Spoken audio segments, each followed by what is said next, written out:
Bienvenue au podcast Carrefour en ondes avec Anna et Maë, un podcast où les sujets sont aussi variés les uns que les autres. À chaque épisode, nous explorons des thématiques en compagnie d'experts ou d'invités spéciaux en lien avec le sujet. Si vous êtes aussi curieux que nous, restez à l'écoute. On entend de plus en plus parler des nouvelles tendances TikTok en lien avec le corps, skinny talk, skin talk, etc. Sur les médias sociaux, on voit de plus en plus d'influenceurs de différentes morphologies qui abordent le corps avec un regard positif. Aujourd'hui, on jase de ça avec Cassandra Woodbury, éducatrice spécialisée en milieu scolaire à RDQ, et Christine Meunier, intervenante communautaire en santé mentale, qui a un bon bagage en lien avec tout ce qui est image de soi et qui est retraitée maintenant aujourd'hui. Mm-hmm. Allô? Bienvenue. Merci. Donc, on va commencer les questions avec toi, Cassandra. Oui. Quelles sont, selon toi, les principales sources de pression qui façonnent l'image de soi chez les jeunes d'aujourd'hui? Bien, en fait, selon moi aussi, avec ce que je vois dans le milieu scolaire, c'est quelque chose quand même qui a une tendance depuis très longtemps. Là, je pense que ça a toujours existé, dans le fond, cette pression-là au niveau de l'estime de soi, de l'apparence et tout ça. Mais les réseaux sociaux viennent quand même accentuer énormément cette pression-là parce que c'est permanent, c'est constant, c'est quelque chose qui est toujours dans notre face, un peu comme qu'on pourrait dire. Donc, ça, c'est un facteur quand même très puissant pour nos jeunes d'aujourd'hui. Mais nos jeunes aussi se mettent une grande pression. Une très grande pression. Tu sais, que ce soit au niveau scolaire, sportif, académique, social, les jeunes se mettent une pression très puissante.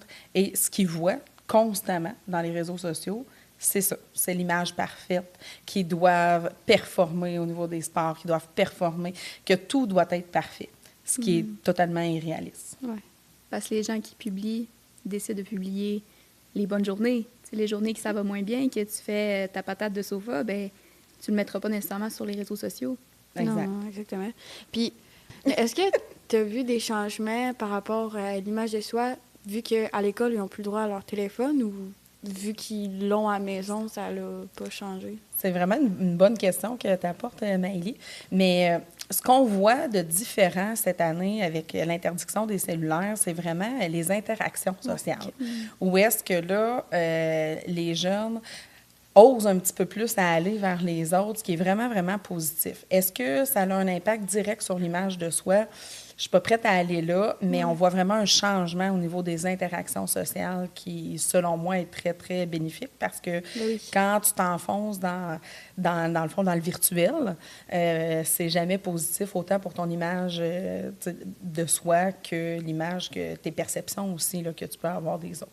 Donc, il y a un beau point positif, mais est-ce que là, maintenant, on peut déjà dire qu'il y a un impact sur l'image corporelle? On n'est pas encore capable de répondre à ça. Parfait, merci. Est-ce que je peux ajouter un petit quelque chose, rebondir un petit peu sur... Oui, moi, je trouve ça intéressant qu'il n'y ait pas de téléphone à l'école parce que c'est souvent ce qui est difficile puis ce qui est insidieux, c'est que ça revient souvent, le message revient, le type d'information qu'on va avoir ou de publication va faire en sorte que tu remets, c'est constant, c'est la répétition qui crée à un moment donné que ça rentre dans notre tête. Puis là, c'est comme s'il y avait un espace dans la journée où là, tu étais libre de ça. Puis on va voir, je pense, d'après moi, c'est encore tôt, hein, parce que ça vient juste de se faire, mais on va voir, je pense, d'après moi, bientôt quand même, on peut parler de peut-être 2 ans, 3 ans. Ah oui, c'est vrai, il y a moins de...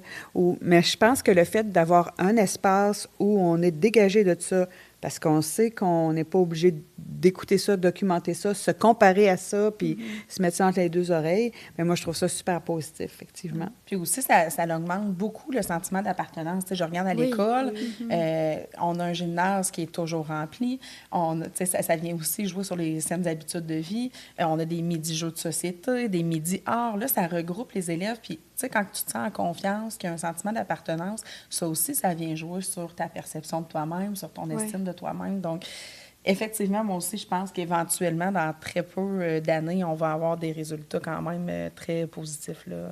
Tu sais, les jeunes, les adolescents, c'est la période d'adolescence, t'es une éponge, là, tu sais, Absolument. t'absorbes tout, puis justement, de pas avoir l'influence des réseaux sociaux, au moins dans le milieu scolaire, mais tu sais, justement, ça va aider à remplir l'éponge avec des choses plus positives, mettons. Totalement. Tu sais, je sais pas si on recule 20, 30 ans, il n'y avait pas les réseaux sociaux nécessairement, mais est-ce que les gens, ils se mettaient une pression en regardant les magazines? Tu sais, est-ce qu'il y avait autant cette pression sociale-là qu'aujourd'hui avec les réseaux sociaux? Moi, je pense que oui, différemment. Oui.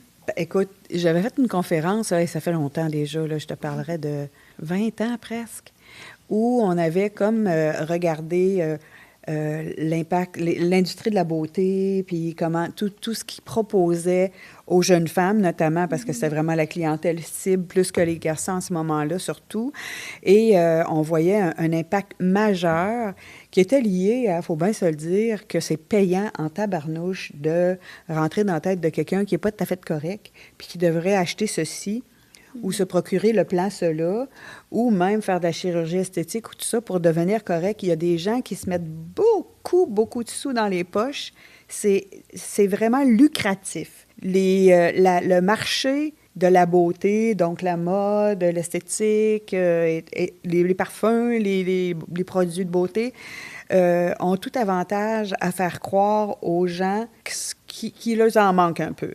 Parce que la journée où la personne va dire « Moi, j'ai pas besoin de ça, je suis comme ça, je suis bien, puis je me dégage de ça », bien, ça fait une bonne rentrée de moins, là. Et si tout le monde, s'il y avait un mouvement qui faisait en sorte que ça, c'était... ça se partageait, puis que c'était une nouvelle façon de réagir ou de vivre par rapport à ça, bien, les gens perdraient de l'argent. Et vu que c'est très puissant, puis on le sait, qui a de l'argent devient puissant, c'est bien plate à dire, mais c'est souvent ça, bien, ils sont capables de faire des études, ils sont capables d'avoir des stratégies pour aller chercher dans les fragilités des gens, puis leur dire « Hey, toi, t'es pas bien avec ton acné? Ben regarde, moi, j'ai tout ce qu'il faut pour toi. Puis en plus, une fois que tu as ça, ben j'ai ça aussi qui va te donner des plus beaux yeux, qui va... C'est une machine extrêmement puissante, puis s'élever contre ça, c'est un peu, je sais pas si l'image vous dit quelque chose, David contre Goliath, tu sais, c'est vraiment fort, puis à nous, on se sent des fois, on se demande comment on va faire pour s'opposer à cette machine-là. On peut le faire. On peut le faire, je suis certaine, mais c'est une bataille. Là, ça devient une bataille. Fait que ça prend des gens motivés à le faire. Ça prend des gens aussi motivés à se regrouper pour dire, bien, on est-tu obligé de dépenser tant d'argent? On est-tu obligé d'avoir toute cette considération-là pour ce marché-là qui, dans le fond, veut juste faire de l'argent. Il veut juste faire de l'argent. Ouais. Cette comparaison-là, je pense qu'elle existe depuis toujours. Ouais. Tu sais, mettons qu'on recule de quelques années, c'était par les magazines, par les pubs télé, c'était par un autre médium. La différence d'aujourd'hui avec les réseaux sociaux, c'est une comparaison instantanée, toujours. Ouais. Les jeunes sont confrontés à ça là, le soir en arrivant, puis le fait que, justement, à l'école, on ait cette pause-là, je pense que c'est vraiment un facteur de protection pour nos jeunes par rapport à tout ça. Puis, tu sais, les réseaux sociaux, tu peux commenter, versus un magazine, quand tu ouvres le magazine, tu vois pas les commentaires de chaque personne, qu'est-ce qu'ils ont pensé, puis ça, parce que, tu sais, présentement, sur les réseaux sociaux, dans les dernières années, on voit un peu plus de... C'est justement des différentes morphologies ou des personnes qui vont prôner la différence corporelle, puis tout ça. Puis je trouve ça beau, mais en même temps, cette semaine, j'ai été tellement frappée parce que j'étais sur Internet, puis je voyais, je sais pas si vous l'avez vu, une participante de Miss Québec de cette année, oui. Qui se considère comme une personne grosse. Puis elle avait fait un TikTok par rapport à ça, là, Miss Québec, tout ça. Puis elle a été recrutée pour faire partie des finalistes là, de Miss Québec, parce que c'est pas juste la beauté, c'est vraiment toute une panoplie de choses. Puis les commentaires qu'il y avait là-dessus, là, il y en avait aucun de positif. Puis je me disais, mais on est où, tu sais? Autant qu'on en voit de plus en plus, autant que les gens sont comme, wow, je peux me comparer, je peux m'associer à cette personne-là, mais autant qu'il y a tellement encore de méchanceté puis de préjugés par rapport à ça, là. Ouais. Ouais. C'était pas une question, mais fallait que j'en parle. Mais c'est important parce que c'est important, là. Oui, c'est une réalité qui est très présente encore aujourd'hui, même si la société, on essaie d'avancer un petit peu par rapport à ça.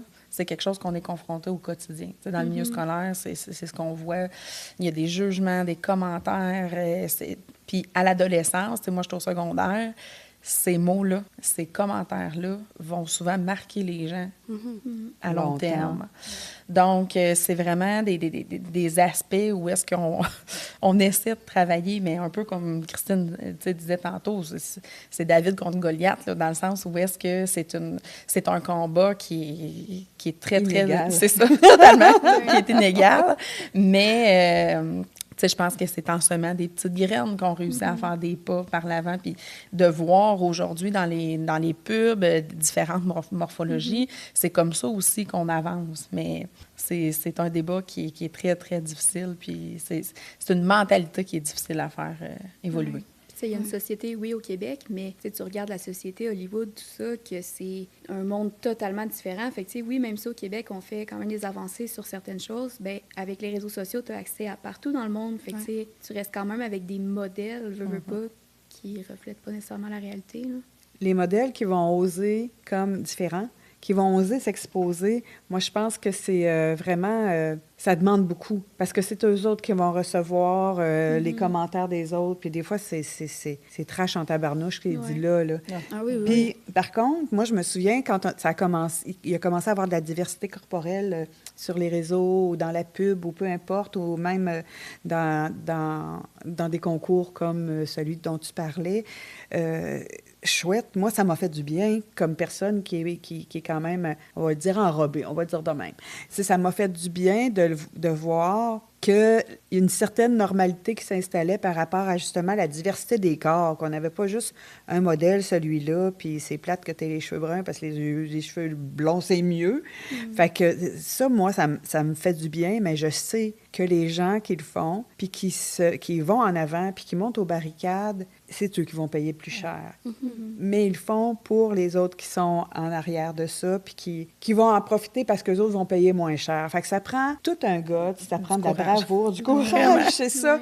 Puis un certain sacrifice de soi, puis je pense que si on accompagne ces personnes-là qui décident de dire « moi, je vais le faire », bien, il faut les accompagner pour justement faire face à, éventuellement... des commentaires qui pourraient être blessants, puis comme tu dis, qui peuvent avoir une longue portée aussi. Là. Fait que, mais il y en a. Il y en a. Je veux rebondir aussi sur un terme que tu as utilisé. Tu dis que tu es une personne qui est enrobée. Bien, au printemps dernier, cette année, en mai, j'ai eu une formation pendant un congrès que c'était vraiment sur la grossophobie, tout ça. Puis il disait à quel point que d'utiliser le terme « grosse » t'es rendu tellement péjoratif, mais qu'au final, un éléphant, il est gros, ça veut pas dire qu'il est laid ou que c'est négatif. Puis que justement, eux, je me rappelle plus c'était qui donnait la formation, mais c'était vraiment intéressant, là. Tu sais, qui disait qu'il faut comme réapprendre que c'est juste un adjectif qui veut dire quelque chose est petit, quelque chose est gros. C'est ça. Totalement. Comme c'est quelque chose est rond, quelque chose est carré, quelque chose... J'adhère tout à fait à ça. Puis tu vois, pourquoi j'ai dit enrobée plutôt que dire grosse? Parce que moi, dans ma vie, je vais dire, mais moi, je suis grosse. C'est que je le sais que ça crée... des fois, ça crée un malaise chez les gens de faire ça, ou c'est étonnant parce que ça crée un peu le fait de « OK, t'es fière d'être grosse. Je suis pas fière d'être grosse. Puis je suis pas fière de ça. C'est ça. Mais c'est ça. C'est comme ça. Puis toi, t'es fière de quoi? C'est juste de même, là. C'est juste une partie de mon apparence qui fait en sorte que je suis capable de dire gros. Hein? Comme tu dis, un éléphant, c'est gros. Comme tu dirais, j'ai les cheveux bruns. Bien, t'es-tu fière d'avoir les cheveux bruns? Ça n'a pas rapport. C'est une description, puis ça fit. Tu sais, des fois, les enfants, comment les enfants sont spontanés là-dedans, puis qu'ils vont arriver à côté de toi, puis vont dire « Toi, t'es grosse, hein? » Puis que la mère ou le père à côté, écoute, ils se liquéfient, ils disent « Mon Dieu, on dit pas ça, c'est pas gentil. » Ça, moi, dans le one-to-one, je vais arrêter les parents, je vais dire « Mais il a raison. Il a raison. » C'est ça, c'est bien correct. Oui. Puis, je pense que le rôle du parent, c'est de dire, mais oui, il y a des personnes grosses, il y a des personnes minces, il y a des personnes... Puis toutes ces personnes-là sont belles. Je pense que c'est juste ça, le rôle du parent. C'est dans l'éducation. C'est dans l'éducation, mais pour le parent, lui, c'est blessant parce que ça l'a été longtemps blessant. Ça a été longtemps associé, des personnes grosses ont été longtemps associées à des personnes lâches, des personnes, des patates de couch. C'est ça, qui bouffent, comprends-tu? Ils sont tout le temps rendus au McDonald's. Il y avait tout le temps un sous-entendu, une description à ce mot-là. C'était pas juste un adjectif. Fait que c'est dur de faire le switch, mais j'adhère vraiment à ce que tu dis parce que le jour où on va être capable de dire, ben oui, grosse, c'est grosse, mince, c'est mince, maigre, c'est maigre, grand, c'est grand, puis petit, c'est petit. Hein? C'est ça. C'est ça. Ouais. Je trouve ça drôle parce que, justement, aujourd'hui, je suis allée faire une animation avec des jeunes de secondaire 5 au secondaire, puis on parlait de ça, tu sais, on parlait de le poids et l'apparence en commentaire, puis on a évoqué, moi puis ma collègue, on a évoqué le mot gros, grosse, et là, le malaise qui est venu dans le visage des jeunes, puis là, ils se sont tous mis à rire. Puis là, on était comme, tu sais, c'est un adjectif comme les autres. Fait que je trouve ça drôle qu'on en parle justement à soir de ça. Puis tu sais, c'est pas parce que t'es une personne grosse, ça veut dire que t'es pas en santé. Tu sais, admettons que, Christine, tu t'entraînes 2 fois par jour, tu cours, puis tu manges équilibrement, mais que moi, je fais rien, je fais pas de sport, je fais rien, ça reste que, même si... j'aime pas ça. Même moi, j'aime pas ça. Oui, avec ça. Ouais, mais même si... t'es mince? Je suis plus mince, on va dire ça. J'aime vraiment pas dire ça, mais en tout cas... ça évoque bien le malaise avec ces mots-là. Oui. Mais ça veut pas dire que je suis plus en santé parce que je suis mince. Là. Puis au contraire, là. Fait que c'est ça qui est important à comprendre aussi là-dedans. Là. Ben, d'autant plus qu'on le comprendrait parce que les femmes qui n'avaient pas on a toute une morphologie naturelle, puis qui est très différente d'une personne à l'autre. Puis il y en a pour qui correspondre au modèle idéal, c'est beaucoup de souffrance, là, parce que c'est pas naturellement ce qu'il y aurait comme morphologie. Fait que ça s'astreigne à beaucoup de choses, dont ne pas assez manger. Donc, ça nous rend, on va le savoir, hein? Quand on n'a pas assez mangé, on devient à pic, puis on devient, bon, en tout cas, on n'est pas charmante. Donc, ne pas avoir assez mangé, s'imposer, du surentraînement, s'imposer aussi des vêtements, des fois, qui ne correspondent pas pantoute à ce que tu aurais besoin, mais qui vont te faire une taille plus fine. Tout ça, là, c'est grave.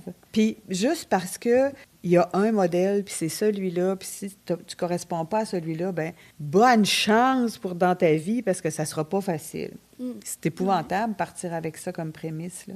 Oui, totalement. Oui, il y a quelque chose de donné que je m'étais fait dire là, par quelqu'un dans un de mon ancien travail au centre jeunesse, puis c'était par rapport aux vêtements. Tu sais, que les gens, c'est comme, je porte du taille 14 dans mes jeans, mais toi, tu portes juste 17, puis c'était comme la grosse affaire, puis tu te forçais quasiment à porter du plus petit pour pouvoir dire que tu portes du plus petit. Puis moi, ce que je disais aux jeunes, c'était, tes souliers, est-ce que tu vas aller te chercher du 7 parce que c'est plus petit, ou tu vas te prendre ta taille qui est du 8 ou du 9? Tu sais, puis c'est la même chose au final, le vêtement, il est fait pour te faire, c'est pas à toi de faire au vêtement, tu sais. Fait que souvent, ça faisait réfléchir, je voulais le plugger. T'as bien raison. Aussi, comme on parlait tantôt, une année, j'ai porté du 5, mais les compagnies, l'année d'après, vont faire le même modèle, mais à place que ça soit du 5, ça va être du 6, mais c'est la même taille, sauf que là, ils vont mettre le 6 pour te montrer que t'as pris du poids, mais en fait, t'as pas pris de poids, c'est juste que la compagnie a fait ça comme ça. Ça revient tout c'est ça, au message c'est une industrie, ils veulent faire de l'argent, peu importe à quel prix. Et ils en font. Et ils en font, effectivement. C'est une multinationale, c'est formidable comment ces gens-là font de l'argent. C'est incroyable comment est-ce que il y a des gens qui s'enrichissent sur le dos, sur la souffrance de personnes. Puis tu sais, là, on peut entrer aussi toutes les... on parlait de surentraînement, mais aussi tous les produits que souvent, c'est les garçons qui vont utiliser pour se muscler et tout ça. Tout ça fait en sorte que on va essayer de, même s'il y aurait on va l'appeler un succès, mais je vais plutôt dire, même si les gens se conformaient à ça, une conformation, même si les gens se conformaient à ça, ben là, OK, ben là, ils sont contents, ils habillent du 5, ils vont arrêter de penser de peut-être s'acheter des shakes de ceci ou de ça. Fait qu'on va mettre un 6 comme taille, comme ça, ils vont retourner chercher un shake. C'est effrayant, les manigances qu'il y a là. Puis c'est vraiment... malsain. Cette industrie-là est extrêmement malsaine. Elle est malsaine. Elle est malsaine dans ta barnouche, puis elle n'est pas sainte, au contraire. Elle est très malsaine parce que ça perpétue l'inconfort, la souffrance, puis la sensation de jamais être correct. Ouais. De jamais pouvoir s'asseoir et dire « Bon, là, je pense que je l'ai. » Parce que là que tu l'as, on va te faire croire que tu ne l'as pas parce que là, il manque du cash. Là. Ouais. Puis c'est ça, il n'y a pas d'idéal, tu sais. Autant que les personnes grosses vont se faire dire plein de commentaires, autant sur les réseaux qu'en personne, autant qu'une personne qui va être super maigre, mince, va recevoir autant de commentaires aussi. Fait Ouais. qu'il y a jamais comme... La société n'est jamais satisfaite. Fait que, tu sais, moi, je pense que tant que tu es bien à l'intérieur, ben c'est ça qui est important. Tu sais, si tu es capable de te lever le matin, de faire tes activités, de manger tes 3 repas par jour, de faire tes choses, puis que tu es en santé, ben peu importe ton poids, ta taille de jeans, peu importe, ben tu sais, c'est ça l'important au final, là. Totalement. Tu sais, la société ne sera jamais contente. Puis Pareil. ça, la société, c'est ça. C'est à l'intérieur de nous, chacun, chaque individu. Donc, eux, ils veulent avoir ce contrôle-là en nous faisant croire des choses. Mais, tu sais, ça, c'est vraiment un travail personnel Oui. à faire, ce qui n'est pas facile non plus. Parce que, mettons qu'on revient aux réseaux sociaux, que c'est tellement présent chez nos jeunes, c'est constamment des messages envoyés pour dire tu devrais faire ci, tu devrais faire ça. Oh, faut que tu performes plus dans tel endroit. Oh, il faudrait que tu aies telle marque de leggings. Il faudrait telle marque de gourde. Il y a tellement de choses, il y a tellement d'impondérables qui viennent faire en sorte que les jeunes vivent cette pression-là là, vraiment, vraiment instantanément au quotidien. Là. Donc, c'est sûr que, tu sais, l'ajout des réseaux sociaux, je pense, est comme venu ajouter une petite coche supplémentaire par rapport au fait que c'est instantané. Tu sais, tu fais une erreur, tout le monde le sait. Puis tout le monde va le commenter. C'est live. Tu sais, tout est filmé, tout est posé. Donc, tu es dans un party, tu l'échappes, une petite photo, c'est drôle.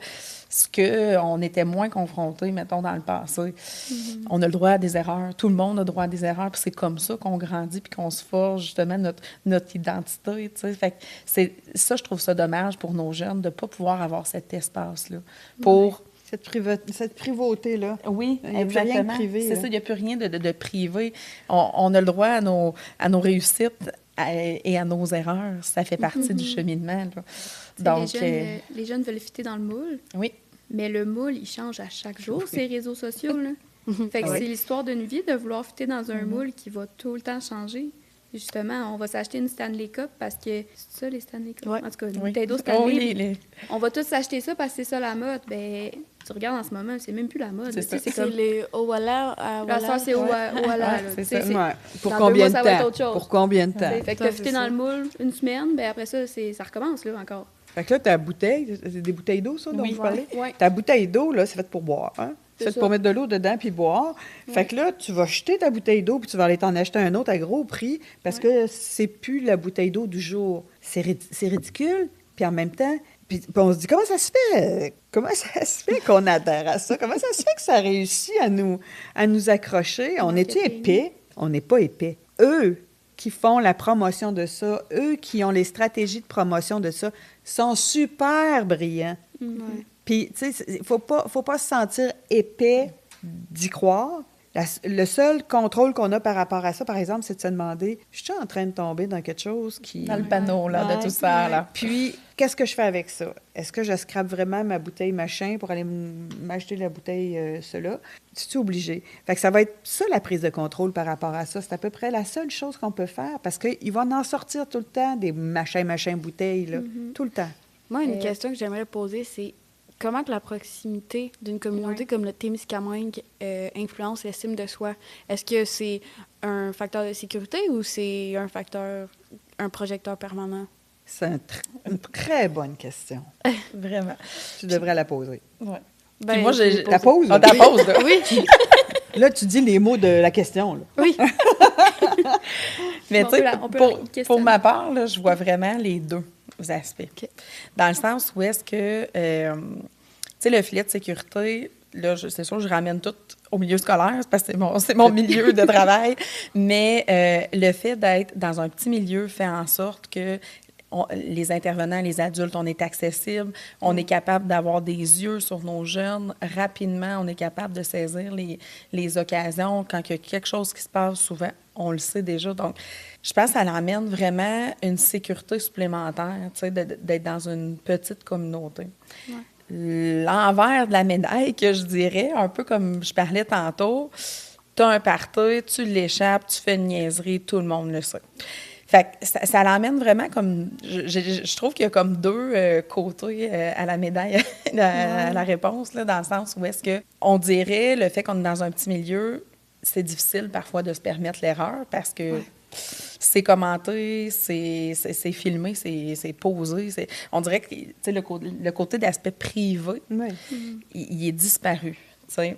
Ce qui est beau dans une communauté, par exemple, comme le Témiscamingue, c'est souvent nos amis, la famille, les voisins, même des fois le village je vais être là pour supporter dans des situations. Ouais. Donc, c'est ça. Tout dépend des situations. Je vois comme un peu les deux aspects. Moi, si je peux, je dirais que quand tu fonctionnes, ça revient un peu à ce que tu dis aussi, mais ça fait longtemps que j'ai constaté ça. Quand tu fonctionnes avec les valeurs de ton milieu, quand tu es en accord avec le fonctionnement, ou les valeurs, ça amène des fonctionnements aussi, ça amène des perceptions. Quand tu es dedans, ta communauté peut te servir, c'est merveilleux. Tu te sens appuyé, tu te sens accepté. Puis tu vas sentir qu'il y a des gens pour toi, tu vas sentir la solidarité de ton milieu. Quand, pour une raison ou pour une autre, tu adhères à d'autres valeurs ou à d'autres façons de fonctionner en lien avec ces valeurs-là, bien là, tu deviens extrêmement visible. Oui, c'est ça. Et du fait d'être visible comme ça, si tu n'as pas le get-up que ça prend, le chien, ce que ça prend pour le maintenir, puis le garder, puis pouvoir fighter avec ça, bien là, c'est là que tu risques d'être stigmatisé et d'en souffrir. C'est comme si le fait d'être dans un petit milieu où les gens se voient, puis peuvent voir à un moment donné que quelqu'un va moins bien, puis aller vers ça, puis ça, c'est merveilleux. Mais quand quelqu'un veut s'afficher autrement, ou veut agir un peu autrement, ou avoir d'autres valeurs que celles qui sont prioritaires ici, ou en tout cas, en général, là, ça peut être souffrant. Ouais. Puis là, il peut y avoir des retombées extrêmement souffrantes. Puis c'est ce qui va faire à un moment donné que les personnes qui sont un peu marginales, différentes, vont s'en aller. Puis ça, c'est dommage parce qu'on vient d'enlever une coche de couleur à la communauté parce que cette personne-là, à cause qu'il y a eu trop de monde qui se sont braqués contre le fait qu'elle essayait d'être autrement, elle va s'en aller parce qu'elle va s'en aller dans un milieu où c'est plus facile d'être autrement. Qu'il y a plus de gens, puis tu passes plus inaperçu, que tu te fonds plus dans le décor qu'il y a ici. Alors que ça aurait pu être une richesse de garder ces personnes-là ici pour justement permettre à d'autres qui se reconnaissent de dire « Ah bien, moi aussi, j'irai là », puis que là, ça devienne juste un aspect de plus, une couleur de plus de la communauté témiscamingaine parce qu'on a fait une place à cette personne-là. Et ça se passe pas toujours. Non. Est-ce que le fait, là, c'est sûr, mais à cette heure, il y a Amazon Prime, toutes ces choses-là, que les trucs peuvent être commandés ici, là, mais le fait que les services, les magasins, Sephora, ces choses-là qui sont comme plus populaires auprès des ados, qu'on voit beaucoup sur les réseaux, est-ce que le fait qu'on soit loin, ça a un impact, selon vous? Je pose la question. Personnellement, je pense pas que ça a un impact parce que les jeunes vont soit acheter en ligne ou ils vont se déplacer. Si le trend, c'est d'acheter tel gloss au Sephora, ils vont s'organiser pour avoir tel gloss au Sephora.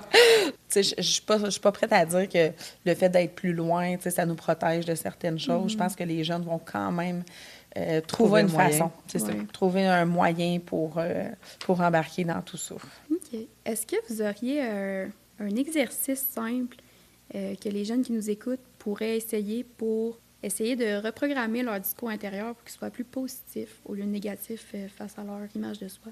Que je faisais faire quand j'étais intervenante, on donnait des ateliers au niveau de l'estime de soi, de la diversité corporelle, de l'acceptation de soi. Puis, on partait beaucoup avec le fait de dire c'est quoi mes forces et qu'est-ce que mes forces me permettent de faire. Puis, est-ce que ces forces-là, je peux les utiliser aussi quand quand j'ai des doutes par rapport à comment je veux m'habiller, quand j'ai des doutes par rapport à comment si je vais me maquiller ou pas. Se servir comme de dire, moi, je suis une personne qui a ces qualités-là, qui a ces forces-là. Est-ce que je peux utiliser ça pour avoir un sens critique, pour développer mon sens critique par rapport à ce qui m'est imposé? Est-ce que je suis vraiment obligée, moi, là, de me maquiller tous les matins? Ou bien donc, si je vais me faire dire, rendu à l'école, mon Dieu, t'as d'ordre de quoi à matin? Est-ce que je suis capable, avec les forces puis les capacités que j'ai, de dire, ben là, je pense que je vais être aussi bonne aujourd'hui à l'école ou je vais être une aussi bonne amie, même si j'ai pas mon mascara, mettons. Tu sais, c'est de pouvoir, comme, capitaliser sur ce qu'on a identifié comme étant nos forces, sur les stratégies qu'on a développées puis qui ont réussi à travers d'autres choses, prendre ça puis s'en servir pour se sentir légitime d'être qui on est, habillé comme on est, maquillé comme on est, puis que ça passe comme juste de l'affirmation de soi. Que ça passe pas comme une espèce de « bon, garde-la, nanana ». C'est juste de l'affirmation de soi.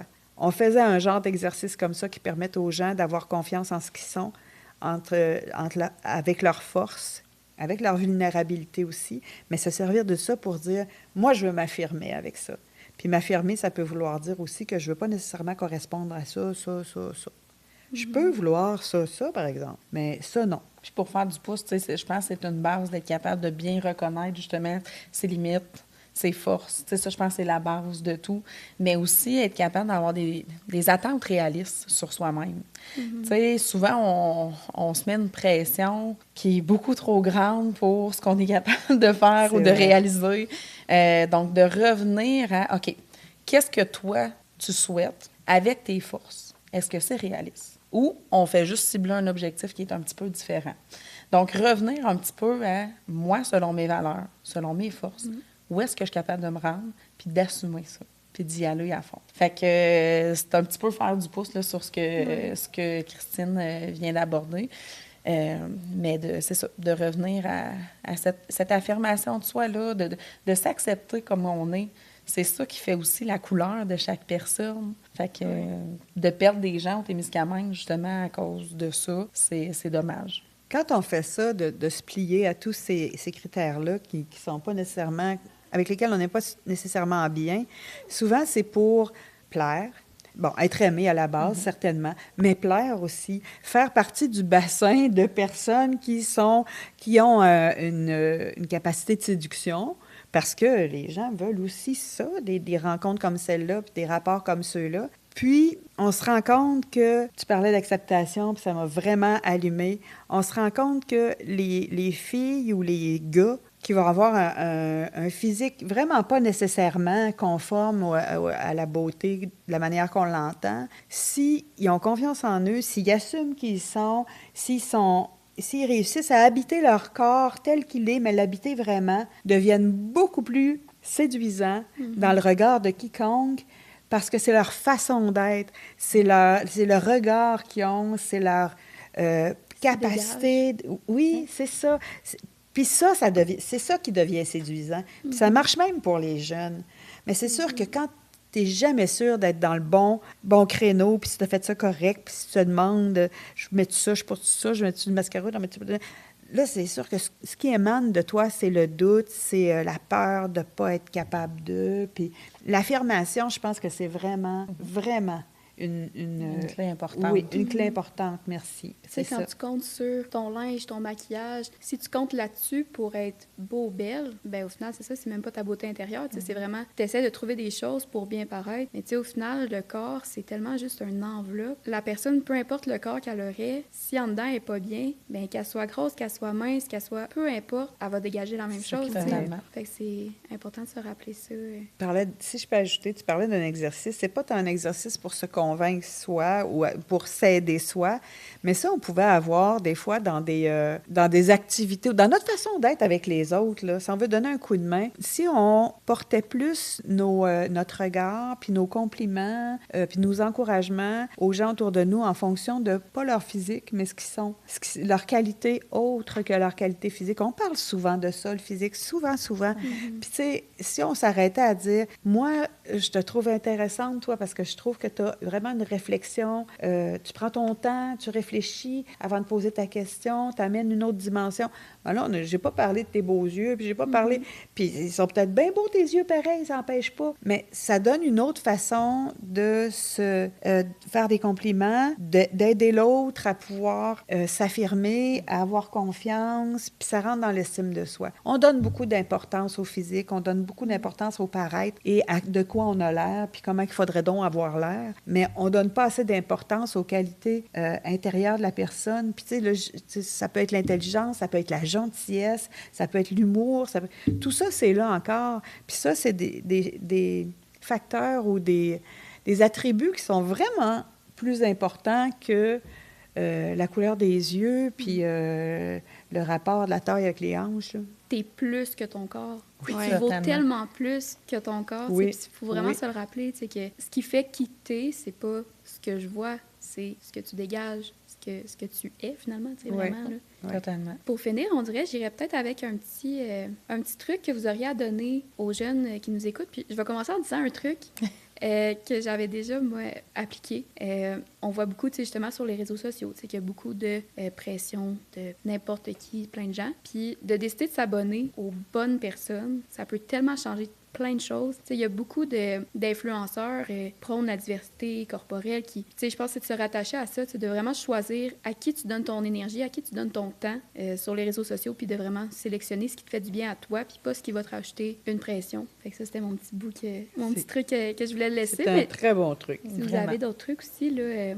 moi, avec certains élèves, des fois, on utilise certaines applications pour envoyer des petits messages quotidiens qui sont basés sur les qualités, les forces de cet élève-là. Fait que des fois, c'est juste, ça commence bien la journée, c'est comme un petit moment de bonheur pour, OK, là, je le sais que je suis intelligente ou, je suis vraiment toujours souriante, je suis empathique envers les autres. C'est plein de petites phrases comme ça qui, des fois, peuvent faire « Ah, ça fait du bien à mon petit cœur », Ça fait vraiment du bien. Donc, des fois, ça peut être un petit outil qui peut être intéressant. Moi, j'ajouterais que, il y a comme deux pôles. Il y a tout ce qui est être, donc toutes nos qualités, ça, c'est intrinsèque, c'est qui on est, bon, tout ça. Et il y a tout le paraître aussi. Il n'y a pas de mal à vouloir être joli. Il n'y a pas de mal à vouloir améliorer notre apparence physique avec une belle coiffure ou peu importe quoi. Là. Il n'y a pas de mal à ça. Mais si j'ai l'impression que ma vie est toujours dans le paraître, je veux paraître ça, je veux paraître ci, je veux paraître ça, au détriment de je suis ça, on a un problème. Puis là, si on est capable de donner plus d'emphase ou d'énergie ou de regard par rapport à qui je suis au lieu de qui je parais, moi, je pense que ça aussi, c'est un truc. Puis de se questionner aussi de, justement, je veux bien paraître, je veux avoir des plus beaux cheveux, je veux m'entraîner. Bien, que ce soit pour les bonnes raisons, que ce soit vraiment pour répondre à ton besoin à toi. Je veux m'entraîner parce que je me sens pas bien dans mon corps. Versus, je dois m'entraîner parce que c'est ça que je vois sur Internet, puis je vais être plus belle aux yeux des autres. Mais tu sais, c'est vraiment de choisir tes objectifs en fonction de tes valeurs et non en fonction de ce que la société te dicte. Tu sais, quand tu apportais justement de s'abonner, tu sais, certains influenceurs qui ont des messages vraiment plus réalistes, en fait, de la vie, là. Mais aussi son entourage proche. Ça y fait beaucoup. Tu sais, notre groupe d'amis, si dans ton groupe d'amis, à tous les fois, tu te sens jugé sur ce que tu portes, sur ton apparence, sur le fait que tu t'entraînes pas assez, que tu n'as pas assez des bonnes notes à l'école, je pense que c'est des indicateurs importants pour que tu te remettes en question sur tes relations amicales. Oui. Donc, de bien s'entourer aussi, c'est quand même très important. Que les gens soient là pour ce que tu es et non ce que dans tu le paraître. Oui. Exact. Ouais. Je sais pas, Maëlys, si tu avais quelque chose à rajouter. Moi, je pense qu'on aurait pu en parler pendant encore 2-3 heures. Ben, non, c'est un sujet qui amène beaucoup de... Ben, c'est un sujet qui amène beaucoup de questionnements, mais c'est aussi important parce que, je veux dire, quand on est rendu adolescent, c'est une phase où c'est quasiment juste ça qui fait partie de notre vie, dans le sens qu'on veut paraître bien parce qu'à l'école, on peut se faire juger ou autre. Fait que je trouve que c'est un sujet qui est important, puis il faut en parler. Parce que Tout s'accentue à l'arrivée au secondaire. Puis on le voit, le fin primaire. Début du primaire, on voit plus les jeunes qui veulent vraiment plaire à l'adulte. on est là-dedans. Là, mais, on change de cible. Oui, c'est ça. Là, mais là, tranquillement, là, mi-primaire, là, on voit vraiment déjà là, les comparaisons s'installer, puis tout ça. Puis là, ça s'intensifie vers la fin du primaire, puis au secondaire. Là, souvent, c'est le centre d'intérêt, la recherche d'identité. On dirait que tu es comme encore trop jeune pour te questionner sur qui tu es. Fait que tu es vraiment plus dans je cherche qui je suis, mais plus je cherche de quoi j'ai l'air. Ouais, on dirait que c'est comme plus facile quand tu es plus jeune de mettre l'accent là-dessus que de se questionner à je suis qui, c'est vraiment plus philosophique. Je suis qui? Qu'est-ce que je veux? Qu'est-ce que je veux? Oui, qu'est-ce que je veux vraiment? Le qu'est-ce que je veux est important aussi. Là. Oui. Ben, merci beaucoup. D'être venu, d'avoir pris du temps personnel pour venir nous voir. C'était vraiment intéressant. Puis, merci de l'invitation. C'était un plaisir. On n'est jamais tanné de parler. Non. On va se revoir, vraiment. Oh, OK. On reviendra. Merci. Et voilà, c'est déjà terminé. On espère que vous en avez appris davantage sur le sujet. N'oubliez pas que le Carrefour du Témiscamingue est là pour vous accompagner à chaque étape de votre parcours, que tu sois à l'école, chez toi ou en route pour venir t'établir au Témiscamingue.